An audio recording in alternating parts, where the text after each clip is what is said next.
Have you ever felt as if life's hurdles keep stacking up, testing your patience beyond its limits? More than 2,500 years ago, a young prince named Siddhartha Gautama faced similar trials that ultimately led him to become the Buddha, the awakened one. Through grueling physical challenges, mental battles with temptation, and countless moments of self-doubt, Buddha discovered that true patience isn't passive endurance, but a powerful, active discipline of the mind. This script delves into Buddha's transformative journey, revealing how his ultimate test of patience forever changed how humanity approaches life's adversities. Siddhartha's first encounters with suffering. Before he was known as the Buddha, Siddhartha lived in a palace shielded from the realities of the outside world. Surrounded by luxury and comfort, he had little reason to develop patience. Everything he wanted was immediately at his fingertips. Yet behind this gilded veil, he sensed a growing unease, a sense that something vital was missing. Then came the defining moments. Siddhartha ventured beyond the palace walls and witnessed old age, sickness, and death.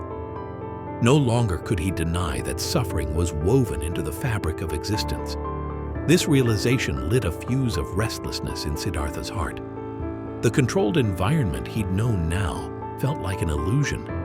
How could he stand by knowing others endured pain while he lounged in splendor? His decision to leave the palace wasn't born from rebellion alone. It was a deep calling to confront the universal problem of suffering.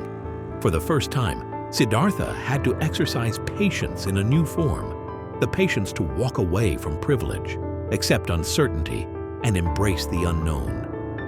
Through these earliest encounters with reality, he began forming the foundations of the immense fortitude and calm that would later define him as the Buddha, the spark that led to the search for truth.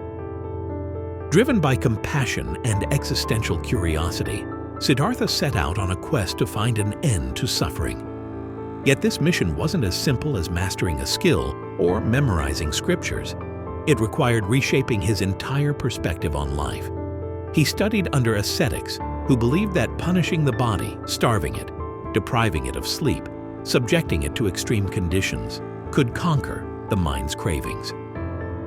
Though Siddhartha followed these practices zealously for years, he realized that mere physical trials weren't enough to quell the deeper unrest within.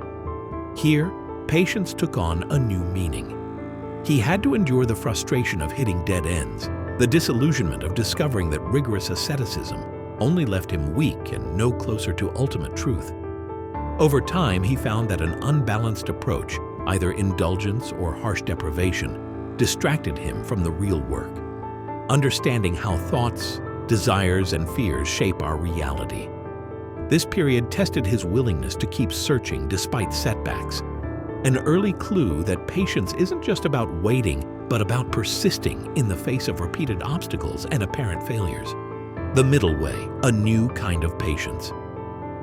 After nearly destroying his health through extreme self-denial, Siddhartha recognized that neither palace luxury nor starving asceticism held the key to enlightenment. In what would become a pivotal moment, he decided to take nourishment and restore his body, accepting that the mind and body both need balanced care. This middle way eschews all or nothing extremes, demanding a patient sensitivity to the present moment's needs. Patience here became more than passive acceptance.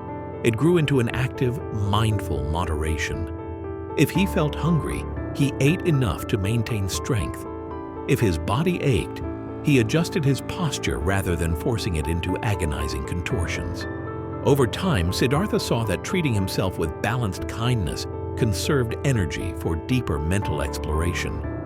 This practice of measured forbearance mirrors many aspects of modern stress management: pacing oneself, setting realistic goals, and not letting pride or desperation drive self-harmful behaviors.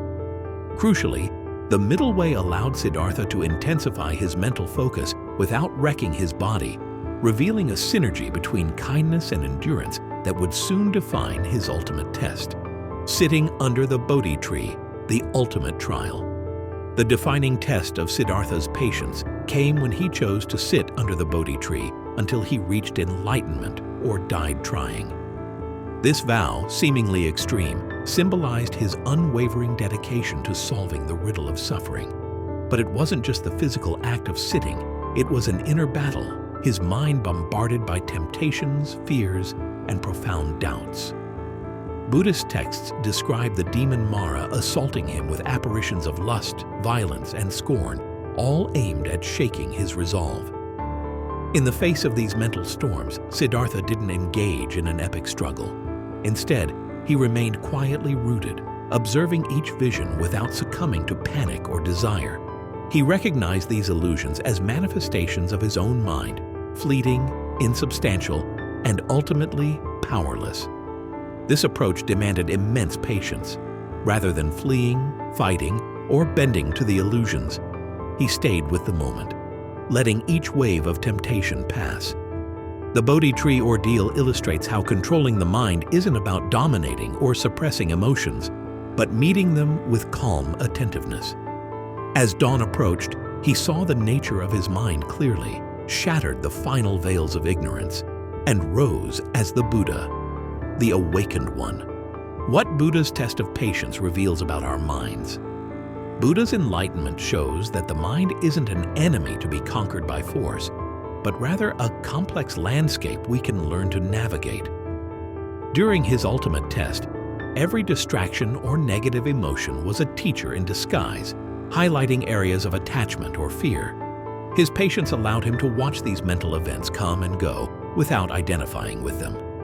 For everyday people, this lesson translates into recognizing that emotional upheavals, anger, jealousy, despair, don't define us. They're waves in the mind's ocean, often set off by external triggers or deep-seated habits. When we lose patience, we become stuck in reaction, fueling anger or anxiety until it spirals. Buddha's approach invites us to pause, acknowledge these waves, and let them crest and fall. Patience becomes a shield against impulsive choices and an opening for deeper insight. By adopting this stance, we aren't passively tolerating negativity, but consciously transcending it, cultivating Buddha-like patience. In modern life, though few of us will seclude ourselves under a Bodhi tree, the essence of Buddha's patience can deeply inform our chaotic modern lives. First, mindful meditation offers a mini laboratory for facing discomfort, staying with restless thoughts instead of fleeing into distractions. Observing a strong itch or a flash of irritation, we practice not reacting automatically, but letting the sensation or thought fade. Second, setting realistic expectations helps you navigate daily stress without meltdown. Buddha's middle way suggests balancing ambition with self-compassion. If you overextend yourself, patience frays.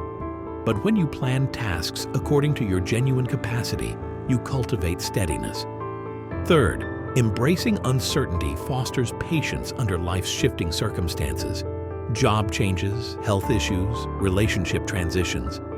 Buddha recognized that no condition remains static forever, so fighting every inevitable change only fans suffering.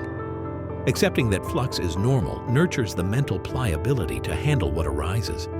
Lastly, practice compassion, both for yourself and others.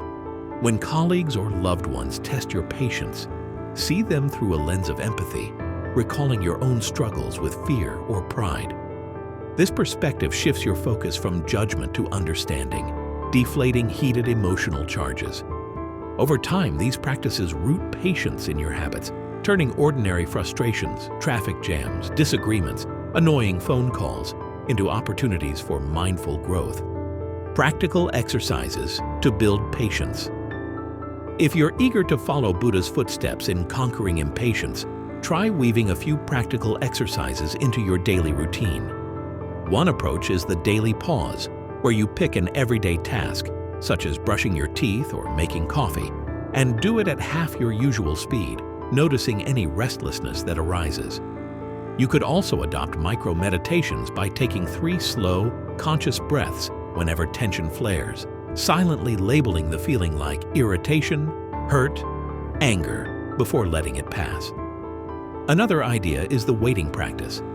Next time you're stuck in a queue or on hold, resist the urge to check your phone and instead observe your mind's impatience returning to your breath whenever it wanders. Compassion breaks can further soften frustration. Once or twice a day, pause to wish well for someone testing your patience. May they find peace. May I find peace. Finally, reflective journaling at day's end helps you note when impatience arose, exploring what triggered it and how you reacted, fueling deeper self-awareness and more strategic responses over time. How patience empowers compassion and clarity. Buddha's teachings tie patience to the cultivation of compassion. Without patience, empathy quickly crumbles at the first sign of conflict or inconvenience. But when your reservoir of patience runs deep, you can respond to others' struggles without succumbing to frustration or judgment. This synergy fortifies relationships. Co-workers, family, or even strangers sense your steady presence, encouraging trust and open dialogue. Patience also clarifies thinking. An impatient mind easily jumps to conclusions or reacts defensively, fueled by unexamined emotions. By contrast, a patient mind slows down the knee-jerk process, letting you glean the root causes behind a tense situation. For example, if you're at odds with a colleague, rather than snapping a retort, patience prompts you to consider if they're under unique stress. Such an approach fosters solutions and synergy, whereas impatience often escalates conflict. In short, through patience, your empathy and cognitive discernment flourish side by side. Living the Bodhi lesson. Ongoing practice. Buddha's dramatic vow under the Bodhi tree symbolizes a timeless message. Profound change arises when you stop running from mental storms and face them head-on, anchored by patience. Yet his enlightenment wasn't an instant fix. He dedicated the rest of his life to deepening and sharing these truths. Similarly, you won't perfect patience overnight. Instead, you commit to practicing daily, refining your awareness each time impatience flares. Your vow might be less dramatic than Siddhartha's, but it holds similar potency.